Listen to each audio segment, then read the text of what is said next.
satu putra Tasik Malaya yang hari ini menjadi Wamendagri dan lama menjadi Porkopinda. Terima kasih atas berbagai arahannya.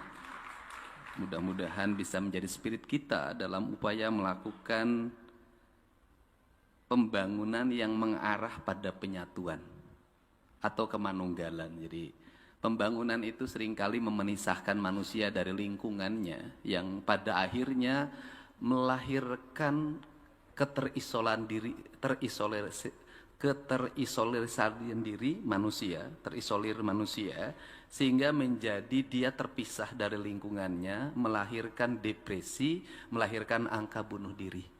Dan itu dialami oleh negara-negara maju. Maka spirit pembangunan kita sesungguhnya adalah pembangunan mendekatkan, melekatkan, menyatukan, memanunggalkan antara manusia yang diberikan tugas untuk melakukan pengelolaan terhadap seluruh alam raya ini dalam kaidah Islamnya, ini da'ilukum fil ardi khalifah. Nah, kekhalifahan itu dalam perspektifnya terbagi dua pandangan. Yang pertama, Barat mewujudkan khalifah manusia itu dengan alam itu berhadapan. Maka spiritnya eksploitasi, filsafatnya materialisme. Maka alam adalah alat pemuas manusia. Manusia akhirnya berbuat kerusakan. Pada akhirnya terjadi revolusi industri, dari revolusi industri terjadi kolonialisasi, dari kolonialisasi melahirkan kapitalisasi, dari kapitalisasi maka perang adalah alat untuk melakukan upaya hegemoni terhadap sumber daya alam dengan mengorbankan banyak manusia. Ini problem. Di sisi lain, Barat juga terpeleset pada filsafat tentang eksploitasi alam. Ini menarik, kita jangan terbodohi deh. Yang sekolahnya di luar negeri, jangan bawa ajaran ke sini. Kenapa? Baratlah yang pertama melakukan revolusi industri. Dari revolusi industri melahirkan koloni. Dari koloni itulah terjadi perubahan-perubahan hutan. Dia berubah menjadi alat produksi, hutan itu menjadi sumber produksi, kemudian melahirkan industri. Setelah itu Barat menyadari kekeliruannya, dia mengembangkan pikiran lagi penentangan deforestasi. Padahal Sunda sebagai basic ajaran saya yang lahir di tanah ini sudah mengajarkan secara terbuka manusia alam itu satu kesatuan. Maka karena satu kesatuan, kalimatnya sarendek, saigel, sabobot, sapihanean, kacai jadi salewi, kadarat jadi salogak. Apa itu artinya? Manusia sejati atau rawayan jati, ketika dia berada di air, dia bagian dari air. Ketika dia di darat adalah bagian dari darat. Karena manusia itu komponennya tanah, air, udara, dan matahari. Orang Bali menyebutnya Trihite Karana dengan 4 warna. Tanah hitam, air putih, matahari atau hawanya kuning, merah, dan kemudian angin kuning. Mohon maaf, tidak ada urusan dengan partai yang biru, nggak ada. Putih nggak ada. Nah, ini sebenarnya, seluruh filsafat ini lama oleh kita ditinggalkan. Kita sibuk mengikuti pertumbuhan, kita sibuk mengejar angka-angka yang kadang semu. Tetapi angka yang tidak melahirkan keadilan, kita sibuk dengan grafik statistik itu untuk mengejar ketertinggalan itu. Tapi kita lupa bahwa seluruh lingkungan kita tidak disapa, seluruh lingkungan kita tidak diraba, seluruh lingkungan kita tidak menjadi bagian hidup kita. Maka yang terjadi adalah seluruh angka ini menjadi semu kamuflatif ditambah dengan budaya koruptif. Maka lahirlah alam seperti kita ini. Maka saya ucapkan terima kasih, ini sebuah kebahagiaan bagi saya. Pagi hari ini sepanjang sejarah di Jawa Barat, pada saat ulang tahun gubernur senior yang bernama Bay, gubernur senior hari ini ulang tahun, selamat.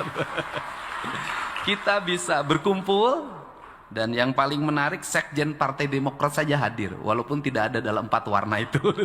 Terima kasih atas kehadirannya. Ada para anggota DPR RI, saya lihat lengkap hari ini hadir. Ada saudara kandung saya, Mulyadi. Kan saya Dedi, dia Mulyadi. Kemudian juga ada Teh Rike, Nah, sebenarnya Teh Rike itu dalam sejarah tuh dia meninggal atau bunuh diri karena menjaga kehormatan dirinya di Bubat, itu dalam riwayat ya. Begitu. Tapi dia masih hidup menjadi reinkarnasinya, tetap mempertahankan kehormatan dan harga dirinya sebagai perempuan Sunda. Tepuk tangan dong. Kemudian juga ada juga ini mantan pimpinan dewan yang dulu sangat punya power yang full mengatur anggaran dewan, namanya Pak Ade dan tetap Ginanjar. Ada, saya lihat tadi ada Pak Ade Ginanjar, saya hadir, saya ucapkan terima kasih. Ada juga anggota DPD RI, saya ucapkan terima kasih Ibu. Anggota DPR RI, sudah kan? Sebut semuanya. Hari ini pimpinan dewan lengkap. Ada Pak Iwan yang dari tadi cerita terus tentang ini lagu ini maknanya apa, tujuannya kemana, alamnya seperti apa. Setelah saya teliti ternyata Pak Iwan kayaknya turunan Sri Baduga karena tinggalnya di Bogor. Ada Pak Iswara, saya ucapkan terima kasih. Ini yang lagi terkenal, disebutin terus Pak Ono Surono, tetap tersenyum dalam terpaan badai. Terima kasih. Ada Pak Kiai, Pak Haji Asep. Terima kasih juga Pak Wakil Gubernur, saya ucapkan terima kasih. Pak Wamen, terima kasih atas kehadirannya, seluruh Forkopimda, para anggota DPRD Provinsi Jawa Barat, para kepala Bapeda seluruh Provinsi Jawa Barat, tidak lupa juga para bupati, wali kota, yang dari seluruh angka-angka yang dipaparkan tadi sesungguhnya bukan peran gubernur, itu peran bupati dan wali kota. Tepuk tangan. Ada kesepuhan penting, ini bukan hanya simbolistik. Kesepuhan yang dari Sumedang, saya ucapkan terima kasih. Kemudian mudah-mudahan ada dari Cirebon. Seluruh simbol-simbol itu sesungguhnya simbol pembangunan. Pertama ingin saya tegaskan ya, bahwa pembangunan itu upayanya bukan hanya upaya menaikkan angka statistik atau grafik. Tapi lebih dari itu, pembangunan itu adalah upaya kontemplatif. Karena upaya kontemplatif, memang Jawa Barat ini kita jelaskan mengalami problem kultural. Problem kulturalnya di mana? Problem kulturalnya adalah ini provinsi yang sudah lama kehilangan spirit kebudayaannya, yang sudah lama kehilangan aspek spiritualitas yang berbasis alam dan semestanya karena bubarnya kerajaan bernama Pajajaran. Itu hari ini tumbuh menjadi sebuah provinsi yang sangat inklusif. Provinsi inklusif itu ditandai dengan keterbukaan masyarakatnya. Keterbukaan masyarakatnya itu adalah keterbukaan dia membuka diri menjadi masyarakat terbuka yang bersedia hidup bersama siapapun. Itu. Sistem masyarakat terbuka yang hidup bersama siapapun tanpa basic ideologi kebudayaan yang kuat, maka dia akan tumbuh menjadi masyarakat yang berwarna dalam setiap masa. Apa yang disebut berwarna dalam setiap masa, maka dia terus mengalami perubahan dalam setiap waktu tanpa memiliki warna ideologi. Sehingga orang Jawa Barat itu dari sisi apapun dinamis.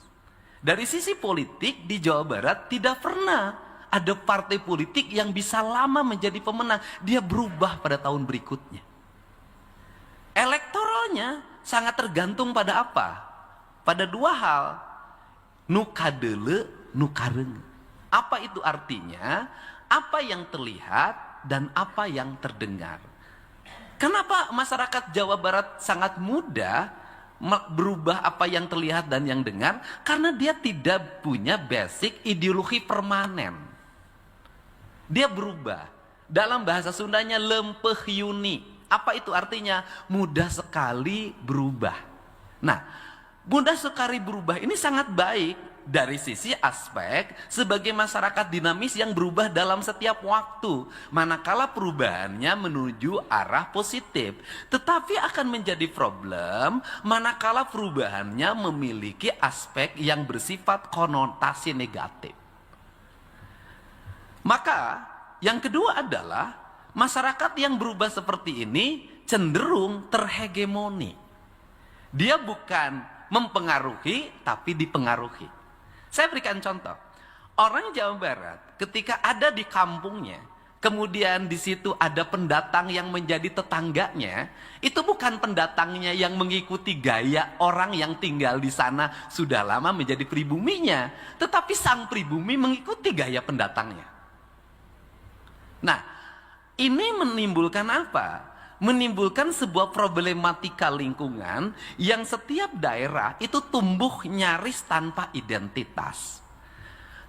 Daerah yang tumbuh tanpa identitas kemudian disempurnakan dengan tata ruang yang tidak memiliki basic ideologi. Nah, tata ruang yang tidak memiliki basic ideologi itu sebenarnya ideologi tata ruang di Jawa Barat itu ada di Sangyang Siksa Kandang yang sekarang seluruh naskahnya ada di Inggris. Dan saya sekarang lagi menyusun naskah baru, naskah lama sudah selesai. Nah, seluruh naskah itu sebenarnya rujukan pembangunan kita. Nah, rujukan pembangunan kita ini kalah oleh siapa? Oleh orang yang seringkali belajar keluar, meraba-raba sistematika berpikir pembangunan di luar diterapkan di kita. Sifatnya impor, bukan adaptif. Karena sifatnya impor bukan adaptif, itu nanti lahir dalam kebijakan pembangunan yang tersentral dari pusat ke daerah itu. Apa yang terjadi adalah problem Indonesia adalah ganti kebijakan dalam setiap waktu. Ganti hardware, ganti software dalam setiap waktu. Akhirnya apa? Akhirnya kita harus jujur, yang menjadi penyangga utama kita sehingga masyarakat Jawa Barat hari ini masih kokoh di tengah tekanan fiskal, hari ini masih kokoh di tengah tekanan energi, itu apa? Kita masih punya basic tradisional yang itu menjadi penunjang daya tahan masyarakat. Apa itu? Kita masih punya sumber daya air yang free, yang bisa dinikmati oleh masyarakat, sehingga masyarakat Jawa Barat tidak semuanya bergantung pada air pipa paralon atau air pump. Kita juga masih punya sumber daya air yang memadai sehingga masyarakat Jawa Barat tidak tergantung pada air galon. Kita masih memiliki sumber daya air yang memiliki implikasi terhadap ketersediaan keanekaragaman pangan. Baik pangan yang dikelola berdasarkan sistem pembangunan pertanian modern maupun sistem pangan yang tradisional, sehingga sumber-sumber pangannya masih tersedia secara luas di masyarakat. Yang ketiga, kita masih punya transaksi tradisional di mana masyarakat tradisional masih hidup di pasar-pasar pedesaan, di mana aspek yang bersifat komunikasi dan barang-barang yang tidak memiliki standar masih bisa dijual di pasar. Andai kata seluruh pasar dibuat model Alfamart, Indomart, atau pasar dibuat dalam skala standar, maka pisang nangka yang dari pinggir kampung nggak akan bisa laku. Maka jawabannya adalah pasar tradisional. Maka nangka yang disebut gori tidak akan bisa terjual. Maka jawabannya adalah pasar tradisional. Nah, kalau sudah seperti ini, maka dalam pandangan saya, ekonomi digital oke, untuk menunjang sebuah kemajuan peradaban, tapi ekonomi tradisional harus dijaga. Kenapa? Bedanya Jerman dengan kita, bedanya Eropa dengan kita, bedanya Amerika dengan kita satu hal. Di Jerman, di Eropa, di Amerika, di Timur Tengah, negara mengatur siklus manusia. Dari mulai urusan makan sampai urusan tidur. Negara mengatur penyiapan air, negara mengatur penyiapan gas, negara mengatur penyiapan pangan, negara mengatur apartemen, negara mengatur semua. Maka satu ada problem mereka adalah ketika negara mengalami problem pemerintahan dan politiknya, rakyatnya bisa kelaparan. Kenapa? Karena siklusnya sangat tergantung pada negara. Indonesia, mohon maaf, pemerintah tidak mengatur semua hal. Ada rakyat kita bisa mengatur dirinya sendiri.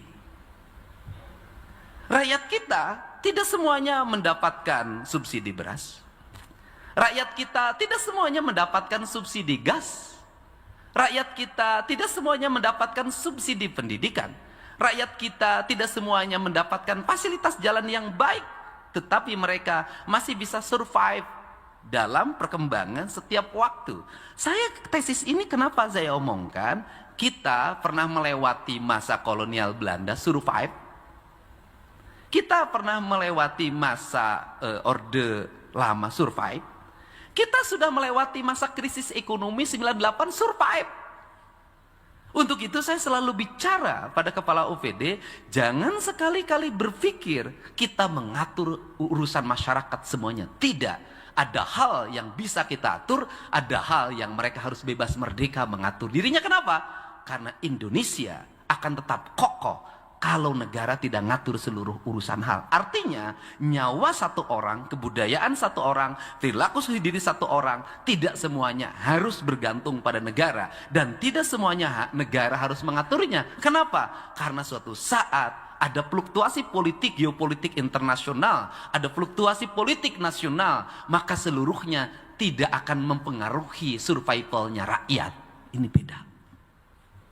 Ini cara.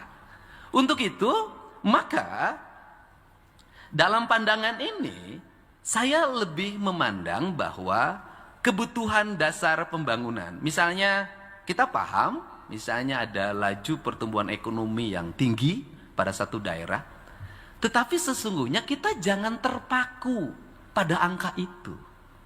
Kenapa? Laju pertumbuhan ekonomi, kemudian bisa saja itu hanya catatan BPS di mana uangnya ada di bank. Nyawa satu orang, kebudayaan satu orang, perilaku diri satu orang, tidak semuanya harus bergantung pada negara. Dan tidak semuanya negara harus mengaturnya. Kenapa? Karena suatu saat ada fluktuasi politik, geopolitik internasional, ada fluktuasi politik nasional, maka seluruhnya tidak akan mempengaruhi survivalnya rakyat. Ini beda. Ini cara.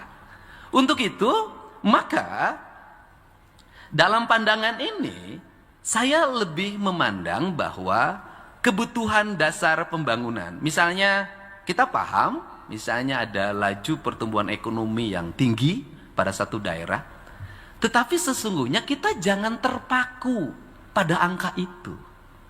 Kenapa? Laju pertumbuhan ekonomi, kemudian bisa saja itu hanya catatan BPS di mana uangnya ada di bank. Bisa saja satu daerah, dia misalnya pertumbuhannya tinggi karena apa? Produksi nikelnya tinggi, produksi batu baranya tinggi, tetapi nikel dan batu baranya dikerjakan oleh pengusaha yang tinggal di Jakarta, pegawainya juga bukan orang sana, tapi dari berbagai tempat termasuk dari luar negeri. Kemudian mereka tinggal pada sebuah koloni. Dari koloni itu menghasilkan uang triliunan dalam setiap bulan, masuk ke bank, banknya parkir di bank kita, kemudian pergi lagi ke bank asing. Angka di statistiknya tinggi, tapi di lingkungan masyarakatnya jalannya hancur, masyarakatnya makannya sangat terbatas, tidak punya pekerjaan. Itu menara gading ekonomi. Catatannya hebat, silakan dicek deh.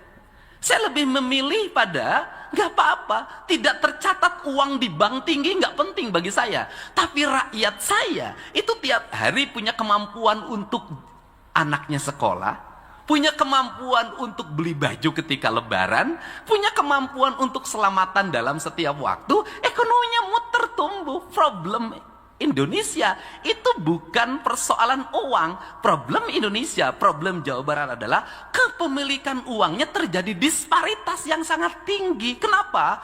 Uang yang terjadi disparitas hanya dipegang oleh beberapa orang, itu menyengsarakan orang lain. Kenapa? Rakyat kebagian inflasinya, rakyat kebagian kenaikan harganya, sedangkan dia yang menikmati banyak uangnya. Orang beli beras yang uangnya di dompetnya 2 miliar, sama harga berasnya dengan uang yang dia dapat 30.000 kuli ari di Bandung. Maka APBD Dalam catatan saya adalah harus terdistribusi uangnya secara merata dan menjangkau daerah-daerah yang tidak terjangkau oleh industrialisasi. Di Bekasi upahnya sudah hampir 6 juta. Perputaran uangnya tinggi. Tapi angka di Bekasi jangan diperbandingkan dengan di Kuningan, di kaki Gunung Ciremai. Kenapa? Orang Bekasi di daerah industri uangnya tinggi, tetapi seluruh kebutuhannya harus beli. Rumahnya masih harus bayar kontrakan, airnya air galon, ke sekolahnya harus pakai bahan bakar, kemudian harus ada jajannya. Setiap hari harus uang, uang, uang. Tetapi orang Kuningan yang di kaki Gunung Ciremai, rumahnya dari bilik, yang penting listriknya nyala, airnya mengalir jernih, tidak bayar. Kemudian dia setiap hari bisa mendapatkan ikan di sungai, tidak bayar. Kemudian bisa mendapatkan daun-daunan di sekitar rumahnya, tidak bayar. Dia bisa mendapatkan beras dari hasil, bagi hasil dengan yang punya sawah, tidak bayar. Maka angkanya adalah bukan angka kemiskinan menurut saya, adalah angkanya angka kesejahteraan. Kita bandingkan, sejahtera mana yang tinggal di kaki Gunung Ciremai, yang tinggal di kaki Gunung Wayang misalnya, yang tinggal di kaki gunung di wilayah Ciamis, 1 bulan 1,5 juta, dengan yang kerja menjadi karyawan perusahaan di Bekasi 6 juta. Saya taruhan masih sejahtera yang 1,5 juta. Nah, maka kalau seperti itu perbandingannya, fokus kita di mana? Maka fokus kita adalah di pemerataan infrastruktur. Kenapa? Seluruh ketertinggalan kesehatan layanannya, ketertinggalan layanan pendidikan, ketertinggalan layanan administratif kependudukan, ketertinggalan layanan pertumbuhan ekonomi, semuanya problemnya adalah di infrastruktur. Disebut orang daerah tertinggal kan karena akses jalannya jelek. Disebut daerah tertinggal karena kan seluruh akses komunikasinya jelek. Tapi kalau komunikasinya dibuka, aksesnya dibangun, maka ketertinggalan itu akan berubah menjadi distribusi. Saya berikan contoh. Ketika kita membangun jalan yang terkoneksi dari Bekasi ke Pangandaran, dari Bekasi ke kaki Gunung Ciremai, dari Bekasi ke kaki Gunung Sawal, dari Bekasi ke kaki Gunung Manglayang, dari Bekasi ke kaki Gunung Windu, dari Bekasi kemudian ke daerah Cianjur Selatan, maka konektivitas itu akan melahirkan distribusi. Distribusinya apa?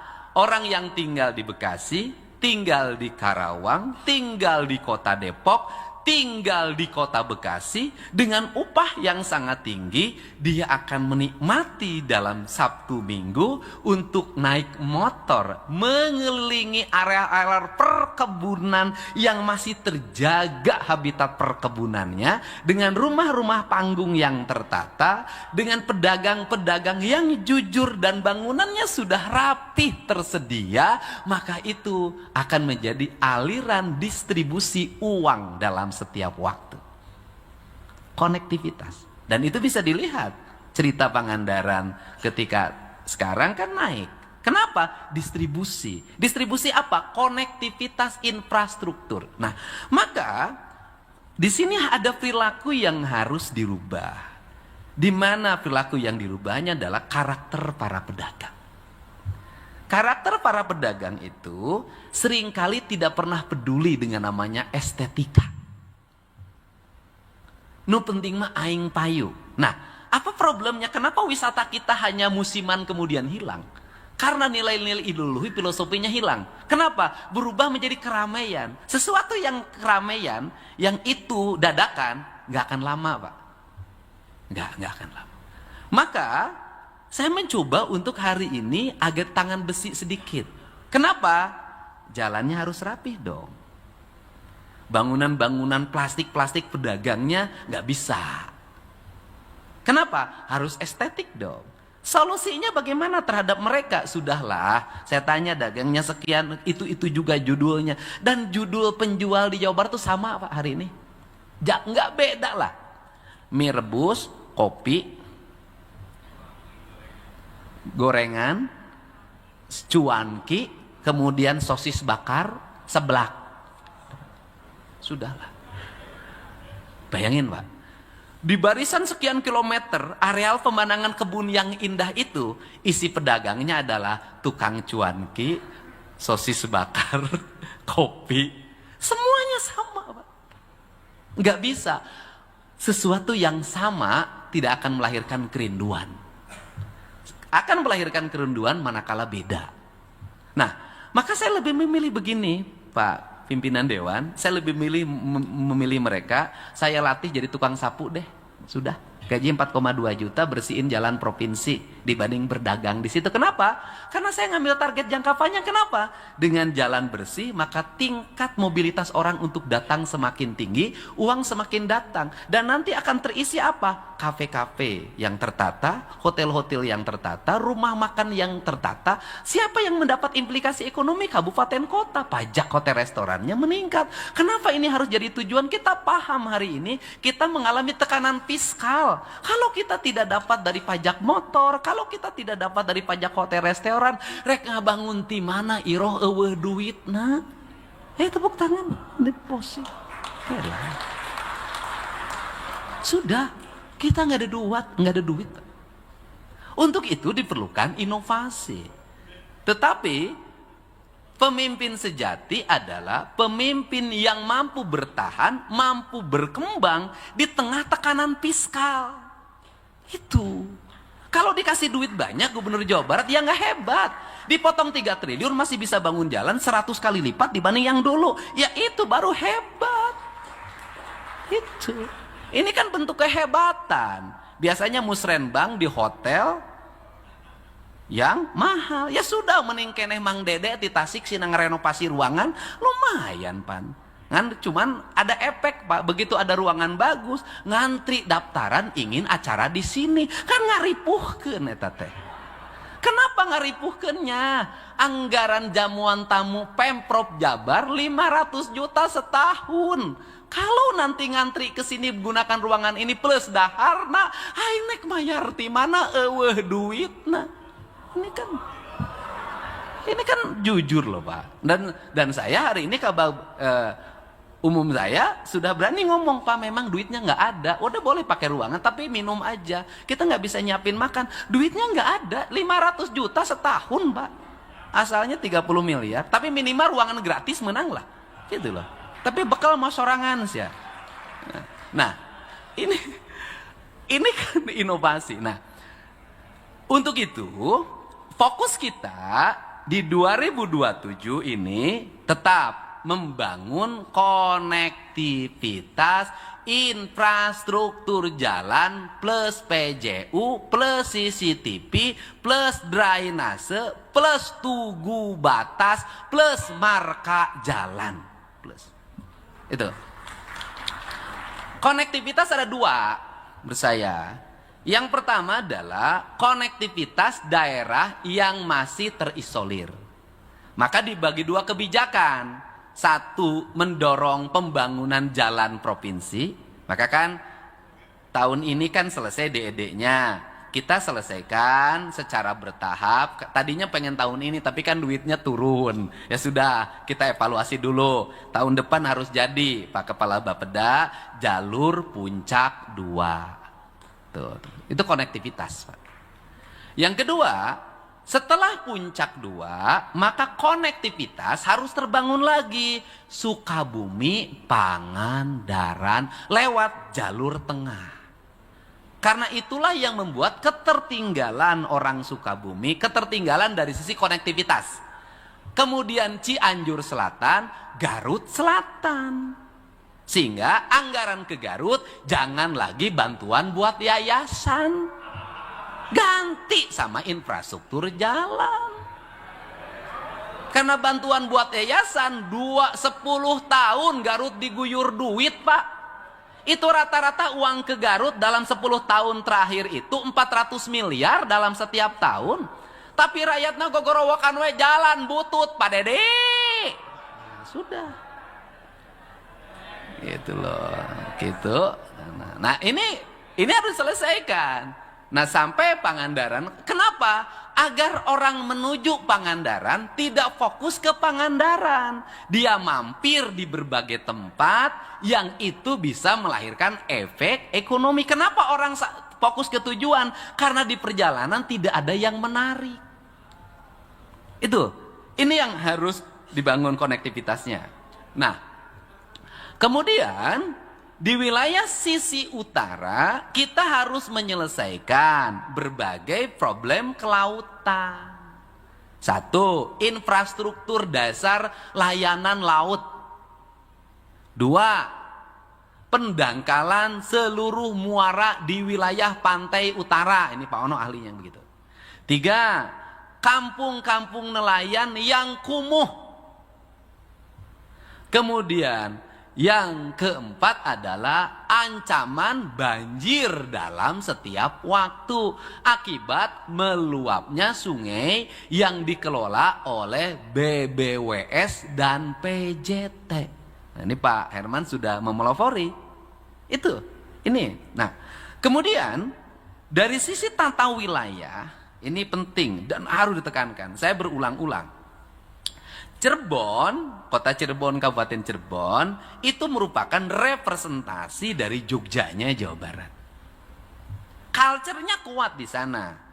Nah, problem apa sih di situ? Kita punya Kanoman, tapi di depannya penuh pasar. Ya tidak mau kalau Kanoman ingin menjadi tempat kunjungan, ya pasarnya harus dibuka. Kita punya misalnya Kasepuhan. Tetapi di situ ada problem ketidaknyamanan orang. Kita masuk juga ingin dijadikan Cirebon sebagai miniaturnya Jogja di Jawa Barat. Kita dihadapkan pada trotoar yang kumuh, kaki lima yang mengambil badan jalan, semuanya itu problem, nggak bisa wisatawan menarik di situ. Maka mau tidak mau kita harus secara bersama-sama membenahan itu. Kenapa? Tanpa kebersihan tidak akan pernah ada keindahan. Maka nanti harus tertata. Bapeda kemudian kepala PU nanti memilah jalan provinsi, jalan nasional, kemudian jalan kabupaten terkoneksi, trotoarnya ditata dengan baik, dipasang PJU-nya, kemudian diidentifikasi pedagangnya, nanti ditempatkan, kemudian dirubah desain bangunannya, tertata dengan rapi secara terkoneksi, sehingga apa? Sehingga daerah-daerah Jawa Barat nanti menjadi pusat pengembalinya uang Jawa Barat yang ada di Jakarta. Saya katakan sekali lagi, Jawa Barat, uang yang Jawa Barat yang ada di Jakarta balik lagi. Ingat loh, kenapa? Kan pajak kita tinggi. Pajak kita tinggi kan bayar pajaknya banyak yang di Jakarta. Bagi hasilnya banyak yang di Jakarta. Ya kita pengen balik lagi dong ke Jawa Barat uangnya. Untuk apa? Dalam bentuk apa? Distribusi kunjungan. Untuk apa? Agar orang sekitar Jakarta ini betah nginep di Jawa Barat. Pokoknya setiap Jumat, Sabtu, Minggu seluruh warga Jakarta turun ke Jawa Barat, nginep di Jawa Barat. Ini cara. Untuk itu mana yang menjadi ikoniknya? Yaitu kampung yang harus diurus, yang tetap originalitasnya. Jadi saya misalnya ngajarin orang pakai kebaya, ngajarin makanan tradisi, kesenian tradisi, itu adalah membangun originalitas. Kenapa? Karena nanti orang akan mencari yang original, tidak akan nyari yang campuran, sudahlah. Ini yang original. Nah, dan kita ini memiliki segalanya. Kita punya hamparan laut utara dan selatan, kita punya hamparan kebun teh. Nah, di sini nanti ada koreksi. Koreksinya apa? Salah satu koreksi terhadap gubernur hari ini adalah adanya belanja yang bukan kewajiban pemerintah provinsi. Misalnya, gubernur mengintervensi PTPN.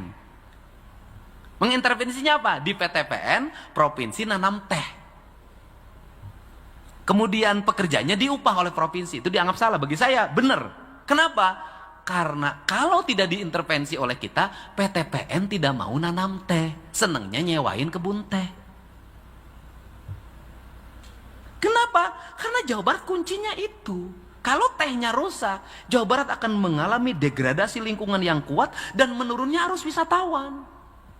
Ini kan penting. Nah, kemudian provinsi mengintervensi misalnya jalan nasional. Loh, bagi saya rakyat kalau sudah urgent, kita tidak lagi ngomong status, maka kita harus menyelesaikan. Misalnya tahun ini kita di Kota Bandung mulai mungkin 1 bulan lagi mulai pekerjaan, Pasteur kita intervensi. Harus tertata keadaan kerma. Ini wajahnya Pemprov Jabar, ada gedung sate. Kemudian yang berikutnya adalah saya minta kepala PU, sudahlah di mana-mana tiap Jumat Sabtu Bandung pasti macet di Pasteurnya. Problemnya apa? Ada perempatan traffic light di depan gerbang tol. Kalau Sabtu Minggu panjang sudah. Bagaimana caranya? Ya sudah, bikin underpass saja. Yang mobil dari sana ke bawah saja. Ini lurus sehingga nanti tidak usah lagi menghadapi traffic light. Saya sudah setahun loh minta kepala Bapeda koordinasi dengan pemerintah Kota Bandung. Apa intervensinya adalah traffic light di Kota Bandung itu tidak beraturan. Kenapa? Manual, Pak. Lila. Karena maju geus eureuneuy eta traffic light Kota Bandung. Ini pusat kota, Pak. Segera konektivitas ini kadang-kadang ada kota yang aneh. Mobil nahiji pakai lampu merah. Justru lampu merah menjadi penghambat. Saya waktu jadi Bupati Purwakarta, itu pernah pengen gagah pakai traffic light, macet. Maka begitu di Pareman lancar. Nah, jadi saya juga mohon pada kota-kota yang kecil, yang mobilitas mobilnya kecil, nggak usah pakai traffic light, Pak. Orang pernah berkunjung hiji kota, mobil orang sorangan, cicing, mobil lagi. Karena itu tujuannya pengaturan. Nah, ini harus terkoneksi sehingga, nah ini pada postur belanja. Sehingga postur belanjanya, ini teknis yang ngomong, APBD provinsi harus terkoneksi dengan APBD kabupaten spiritnya. Sehingga ketentuannya adalah, ini sudah sama-sama prihatin. Udah deh Bupati Wali Kota Sarua jeung Gubernur Sarua prihatin nangis lah ulang ngomongkeun, Pak anggaranna kurang Sarua. Bagaimana? Sudah ketentuan pajak kendaraan bermotor menjadi target kita. Maka ketaatan Bupati Wali Kota pada menganggarkan 7,5% anggaran belanja daerahnya untuk kepentingan infrastruktur jalan adalah sebuah keharusan. Kalau tidak 7,5%, nanti juga saya pertimbangkan jalannya sudah mantap belum. Nanti kalau yang belum, yang sudah berarti ada untuk tambahannya, trotoarnya, haltenya, lampu PJU kabupatennya, tamannya, drainasenya, pemasangan CCTV-nya. Nah, itu terkoneksikan. Ini penting, harus. Kalau enggak 7,5%, maka saya tidak akan menandatangani rekomendasi RAPBD. Itu. Yang kedua, persoalan penyelesaian kemiskinan. TBC, lepra, yang penyakit yang selalu diomongin masyarakat itu, solusinya bukan hanya diobatin, Pak. Solusinya adalah sanitasi lingkungannya benerin. Jadi kita jangan sibuk pada lepra dan TBC-nya, sanitasinya. Maka harus ada intervensi sanitasi. Karena intervensi sanitasi, jamban dan sejenisnya lingkungan, maka saya nawarin 2 hal. Pemprov Jabar di APBD 2027 nanti minta kepala Bapenda itu meminta kita nyiapin gini aja, bareng sama kabupaten deh bikin rumahnya. Kalau 20 nggak kesana nggak kemari, Pak. Udah 40. Sudah. Pemprov Jabar 20, kabupaten kota 20 bareng. Intervensi rumahnya bareng satu rumah oleh 2 kebijakan. Saya tahu ada kepentingan politiknya, nggak ada masalah. Soklah foto gubernur mah tong dipasang, foto bupati wali kota we pasang pek, tong disebutkan bantuan di provinsi, nggak penting bagi saya. Yang penting rakyat saya punya rumah dengan baik. Itu. Nah, kemudian kita ini ingin mempercepat pendidikan. Karena ingin mempercepat pendidikan, maka tahapannya 2 dilakukan oleh kita, yang SMA dan SMK ini, yaitu WSB. Yang kedua, rehabilitasi RKB. Tapi Pak Kepala Bappenas, Pak Wamen, ada problem, Pak. Problemnya apa? Pengangkatan guru itu tidak pernah dilakukan. Guru yang pensiun dalam setiap waktu. Jadi kita ini harus fokus, pendidikan kita ini hari ini fokus pada apa? Ketersediaan guru di sekolah itu yang menjadi ancaman 5 tahun ke depan. Kita akan mengalami kekurangan guru. Karena apa? Selama ini kita tidak konsisten melakukan rekrutmen guru terhadap guru yang pensiun. Ini problem. Nah, pemerintah provinsi bisa ngangkat? Bisa, Pak. 50.000 juga bisa. Tapi kalau provinsi ngangkat juga, maka terjadi degradasi. Kalau ditetapin 30% anggaran belanja rutinnya, bisa 60%, Pak. Kan ini problem kita, tidak melihat apa yang menjadi kebutuhan dasar masyarakat. Kebutuhan dasarnya adalah ketersediaan ruang kelas, ketersediaan guru, dan ketersediaan sekolah, serta rasio murid dan guru, serta rasio murid dan sekolah. Ini kita. Konektivitas ini yang harus segera dibangun. Nah, untuk itu kalau provinsi hari ini 2 hal. Pertama, kita mengoptimalkan SMK-SMK negeri yang ada, membangun ruang kelas baru, membangun sekolah baru, dan di situ ada problem tanah, Pak Wamen. Problem tanahnya adalah rata-rata sekolah ini banyak menggunakan tanah desa. Desa nagih ayeuna. Tuh. Nah, kemudian yang berikutnya adalah apabila di sini negeri penuh, maka akan didorong pada swasta. Tetapi masyarakat tidak mampu, free. Termasuk sepatu dan bukunya sematasnya disiapkan. Ini akan didorong. Nah, dalam perspektif ini, maka menurut saya harus juga didorong pada kedua, persoalan pengangguran. Kita tumbuh kawasan industri baru. Itu harus sudah mulai terkoneksi, diakses industri 2 tahun ke depan. Maka di 2 tahun ke depan industri butuh ini, anak-anak ini sudah menjadi bagian. Sehingga harus kepala dinas pendidikan harus berani di lembaga-lembaga bisnis, di perusahaan-perusahaan ketika semester 2 kelas 3 sudah. Jadi dalam pandangan saya, daripada anak ini dia ikut program magangnya, bila perlu magangnya bikin magangnya 10 bulan. Kenapa? Justru itu menguranginya. Ini cara.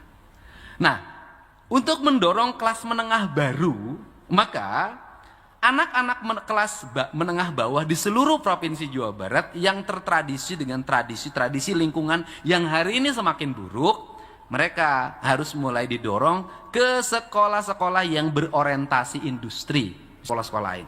Nah, dan termasuk juga industri, tetap orang Jawa Barat akan tertinggal di industri itu, tidak menjadi tenaga kerja kelas menengah kalau kelas menengah industrinya tidak terkuasai.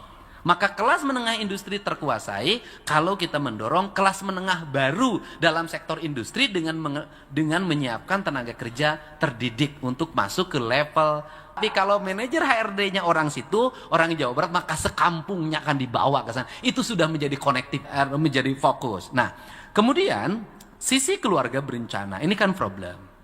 Ini kan problem. Nah, problemnya apa?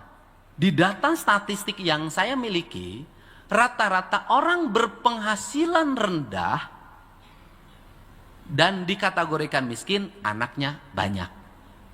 Sudahlah, di atas 3, 4, ada yang 11, ada yang 12. Untuk itu, harus ada keterikatan antara program dengan kemauan orang berkeluarga berencana, walaupun ditentang oleh para aktivis. Karena ditentang oleh para aktivis. Karena keluarga berencana itu kesadaran. Tapi menurut saya, kalau tidak dipaksa, orang tidak sadar. Kenapa? Karena dia menjadi beban. Bebannya apa? Kelahiran anak ke-5, ke-6, ke-7, ke-8. Subsidi hanya dinikmati oleh satu keluarga. Nanti anaknya juga mendapat pendidikan ini semua. Nah, kan nggak boleh APBD begini. Dia harus terdistribusi untuk kepentingan lain.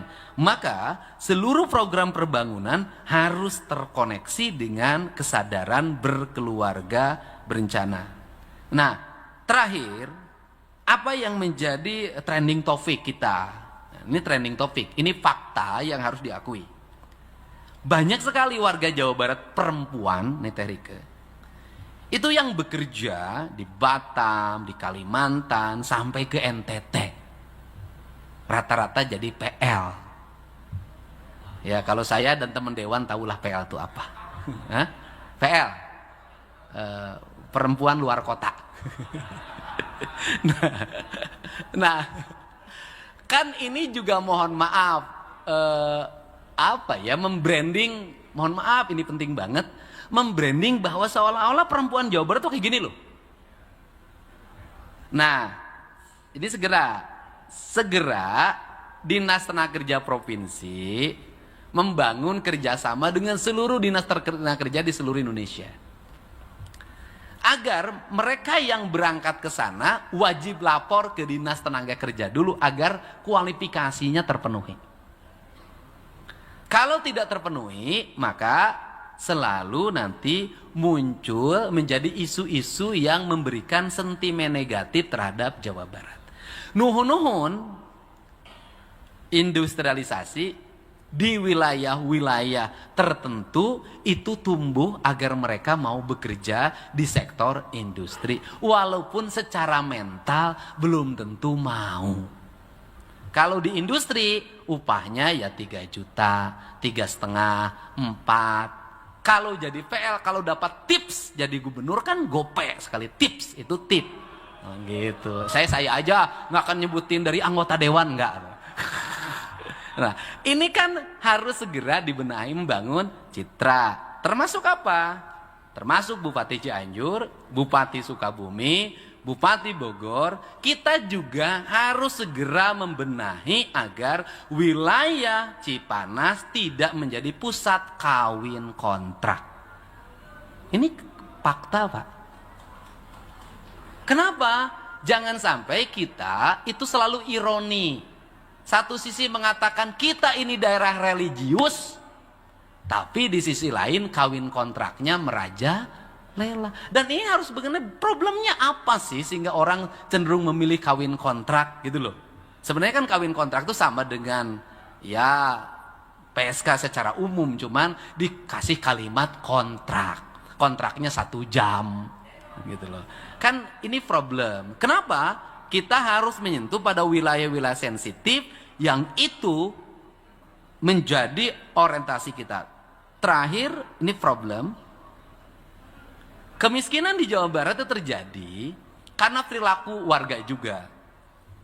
Perilaku warganya itu adalah seringkali mengambil tindakan-tindakan yang sangat berani untuk mengambil uang ke pihak lain sampai bunganya 25%. Kebutuhannya diantaranya nyunatin, nikahin, atau dagang seblak.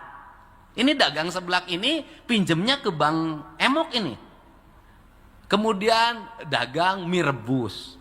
Kemudian dagang sosis bakar, ini riset yang saya lakukan. Nah, ini harus ada penyelesaian oleh kita bersama. Tetapi di sini ada problem, Pak Wamen Bappenas. Problemnya apa? Problemnya warga kita ini kalau dikasih pinjaman pemerintah 0% nggak mau bayar. Tapi kalau dikasih rentenir 25% bayar. Ini Pak. Apakah nanti kita misalnya sudahlah nggak usah lagi bunga, udah bantuan aja 500 ribuan, nanti kita identifikasi. Nah itu saya. Kemudian saya sih ngajak hari ini, bahkan saya mau jadikan dalam bentuk ajakan, surat edarannya ajakan boleh dong gubernur yang ngajak. Pernikahan menjadi pintu gerbang utama orang untuk meningkatkan kesejahteraan. Tapi pada level masyarakat menengah ke bawah, menurut saya ke depan izin pernikahan atau rekes atau izin rame-rame, Pak Wamendagri sangat paham terhadap ini, itu harus ada komponen yang nanti diisi formulir bagi mereka yang mengajukan izin. Hajatnya, uangnya dari mana? Kalau di situ menyatakan hajatnya uangnya gade sawah, pinjam uang, maka jangan diberikan izin, disarankan saja menikah di kantor KUA saja. Dan saya sudah telepon tadi Kanwil Kemenag, saya ngajak pada semua anggota DPRD Provinsi Jawa Barat, setiap KUA nanti kita renovasi, siapkan 1 ruangan akad nikah. Siapa tahu saya yang pertama mengisinya. Nah, di ruangan itu bikinlah kayak gini.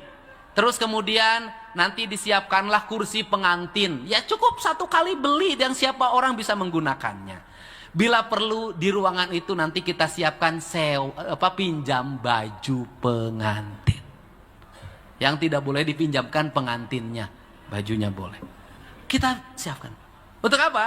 Untuk mendorong agar dia menikah tidak dibebani oleh utang orang tuanya dan utang calon pengantinnya. Untuk apa? Dorong lebih baik pada mereka untuk lebih baik mencicil rumah dibanding membuat pesta jadi raja 1 malam tapi sengsara sepanjang masa. Infrastruktur desa akan kita dorong untuk dibangun secara bertahap oleh Pemprov Jabar dimulai tahun ini. Maka kita akan melakukan secara berjenjang pada desa-desa yang mengalami keterisoliran. Maka hitungan saya 2027, 2028, 2029 seluruh daerah desa terisolir di Jawa Barat, infrastrukturnya buruk akan selesai, jalannya berbeton, berdrainase dan ber-PJU secara merata di seluruh provinsi Jawa Barat. Ini yang konektivitas ini yang akan dibangun. Kalau sudah seperti itu, maka 5 tahun memimpin ini kita bisa menyelesaikan berbagai mimpi yang biasanya kalau pakai SOP normal itu dicapainya 50 tahun. Tapi ini kita akan capai dalam waktu 5 tahun dengan spirit kajen teuing perih nu penting mah menang perah heureut nenden. Ini prinsip saeutik mahi loba nyesa. Ini prinsip-prinsip dasar yang dibuat. Untuk itu saya mengucapkan terima kasih. Ini gambaran besar pembangunan. Kita fokus pada layanan dasar pemerintah Provinsi Jawa Barat. Kita fokus pada pembangunan yang memiliki spirit pemerataan. Kita fokus pembangunan yang berspirit pada kualitas, memiliki nilai ideologi, memiliki nilai histori, memiliki nilai filosofi, dan memiliki nilai teknokrasi. Dan pesan saya buat Pak Sekda dan teman-teman, kalau berkomunikasi dengan masyarakat, gunakan bahasa yang sederhana. Misalnya, Pemda Jawa Barat akan memperluas halaman gedung sate. Jadi pengumumannya adalah akan dibangun plaza. Sehingga di masyarakat, tadi gedung sate dibangun plaza, cenah. Atuh kahalangan, cenah. Pan moal geus loba kunaon ngabangun plaza di dinya. Nah, karena pemahaman masyarakat kalau plaza itu adalah bangunan. Cukup saja halaman gedung sate akan diperluas sehingga nanti gazebo dan halaman gedung sate menjadi satu kesatuan yang tidak terpisah.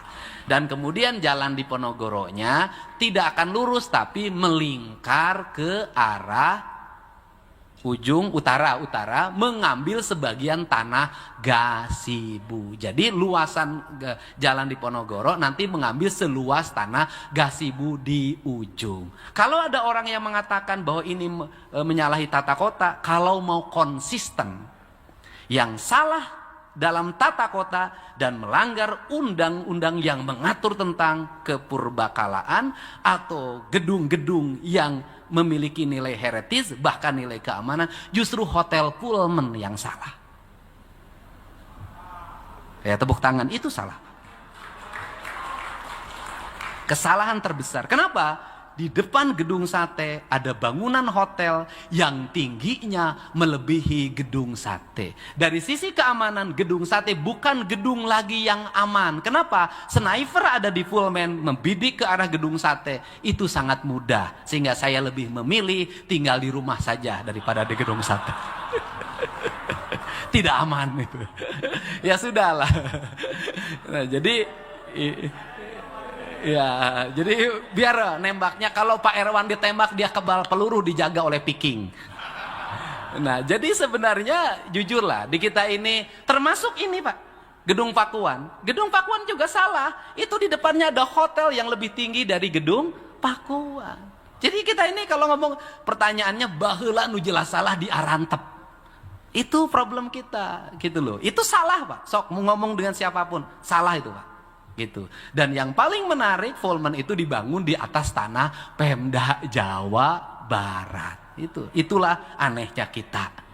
Padahal sekolah doktorna loba.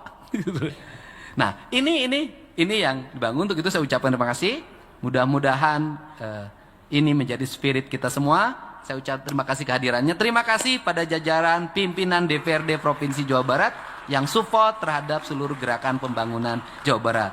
Dengan ucapkan bismillahirrahmanirrahim, pembangunan di Jawa Barat harus terus melaju. Lembur diurus, kota ditata, Jawa Barat istimewa.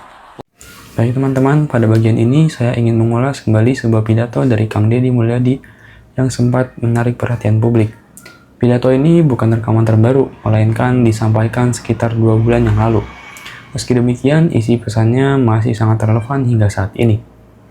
Seperti yang sudah sering kita lihat, Kang Deddy berbicara tanpa membawa naskah dan tetap mampu menyampaikan gagasan secara runtut serta penuh semangat. Tak heran jika banyak netizen menilai gaya penyampaiannya begitu kuat dan meyakinkan. Dalam pidato tersebut ada beberapa pokok pikiran yang disampaikan. Pertama adalah mengenai konsep pembangunan yang berlandaskan alam dan budaya. Menurut Kang Deddy, pembangunan tidak boleh menjatuhkan manusia dari lingkungan tempat ia hidup. Justru sebaliknya, pembangunan harus membuat masyarakat semakin dekat dengan alam agar kehidupan menjadi lebih seimbang dan tidak memunculkan berbagai persoalan sosial maupun psikologis. Ia juga menyinggung pola pembangunan yang terlalu berorientasi pada materialisme dan eksploitasi sumber daya alam. Sebagai alternatif, ia mengajak masyarakat kembali memegang nilai-nilai kearifan lokal Sunda yang memandang manusia dan alam sebagai satu kesatuan. Selain itu, ia menekankan pentingnya mempertahankan identitas budaya Jawa Barat agar tidak hilang di tengah perubahan zaman. Pembahasan berikutnya berkaitan dengan pembangunan infrastruktur. Kang Deddy menilai masih banyak persoalan ekonomi, pendidikan, dan pelayanan kesehatan yang berawal dari sulitnya akses transportasi. Karena itu, ia mendorong percepatan pembangunan jalan di berbagai wilayah yang masih terisolasi, termasuk kawasan Puncak, jalur tengah Sukabumi Pangandaran, hingga Cianjur Selatan. Ia juga menginginkan pembangunan jalan dilakukan secara menyeluruh dalam satu paket, mulai dari drainase, penerangan jalan CCTV, marka jalan, hingga trotoar. Bahkan menurutnya pemerintah provinsi harus berani turun tangan memperbaiki jalan nasional apabila kondisinya sudah mendesak dan sangat dibutuhkan masyarakat. Selanjutnya, Kang Deddy membahas penguatan ekonomi rakyat. Ia menilai keberadaan pasar tradisional harus terus dipertahankan karena menjadi tempat utama bagi masyarakat kecil untuk menjual hasil usahanya. Menurutnya, pembangunan infrastruktur bukan hanya memperlancar mobilitas, tetapi juga harus mampu menggerakkan perputaran ekonomi dari kota menuju desa. Di sektor pariwisata, ia mendorong penataan kawasan perdagangan agar lebih bersih, tertib, dan memiliki nilai estetika sehingga mampu menarik lebih banyak wisatawan. Pada bidang pendidikan dan pelayanan dasar, Kang Deddy mengingatkan adanya ancaman kekurangan tenaga pendidik akibat banyak guru yang akan memasuki masa pensiun dalam beberapa tahun mendatang. Ia juga menekankan pentingnya menyelaraskan pendidikan vokasi dengan kebutuhan industri agar lulusan SMK lebih mudah terserap dunia kerja. Di sisi kesehatan, ia berpendapat bahwa penanganan penyakit seperti TBC maupun lepra harus dimulai dari perbaikan sanitasi dan kualitas lingkungan, bukan hanya berfokus pada pengobatan. Topik berikutnya adalah kepemimpinan di tengah keterbatasan anggaran. Kang Deddy berpendapat bahwa kualitas seorang pemimpin justru terlihat ketika mampu menghasilkan pembangunan meskipun kondisi fisikal sedang sulit. Oleh sebab itu, ia mengusulkan pengurangan belanja yang bersifat seremonial. dan mengalihkan anggaran tersebut untuk program yang langsung dirasakan manfaatnya oleh masyarakat. Bahkan ia menetapkan syarat agar pemerintah kabupaten dan kota mengalokasikan sedikitnya 7,5% APBD untuk pembangunan jalan sebelum memperoleh rekomendasi RAPBD dari pemerintah provinsi. Ia juga memberikan perhatian pada berbagai persoalan sosial, salah satunya adalah perlindungan bagi warga yang bekerja di luar daerah agar memperoleh pembinaan serta pengawasan yang memadai. Selain itu, Kang Deddy menyoroti maraknya praktik rentenir atau bank emok yang dinilai memberatkan masyarakat. Solusi yang ditawarkan bukan hanya pemindahan, tapi juga pemberian dan akses pemodalan dan edukasi pengelolaan uang. Ia juga mengajak masyarakat menghindari utang besar hanya demi mengejar pesta pernikahan, serta mendorong pemanfaatan kualitas KUA yang nantinya akan ditingkatkan pelayanannya. Di bagian penutup, Kang Deddy menyampaikan rencana penataan kawasan Gedung Sate dan lapangan gazebo agar menjadi ruang publik yang lebih Di bagian penutup, Kang Deddy menyampaikan rencana penataan kawasan Gedung Sate dan lapangan gazebo agar menjadi ruang publik yang lebih terintegrasi. Gagasan ini kemudian memunculkan berbagai anggapan, termasuk kritik dari sejumlah anggota DPRD. Selain itu, ia juga menyoroti pembangunan gedung-gedung bertingkat di sekitar kawasan cagar budaya yang dinilai dapat mengurangi nilai estetika sekaligus mempengaruhi aspek keamanan kawasan bersejarah tersebut. Cukup sekian dari saya. Wassalamualaikum warahmatullahi wabarakatuh.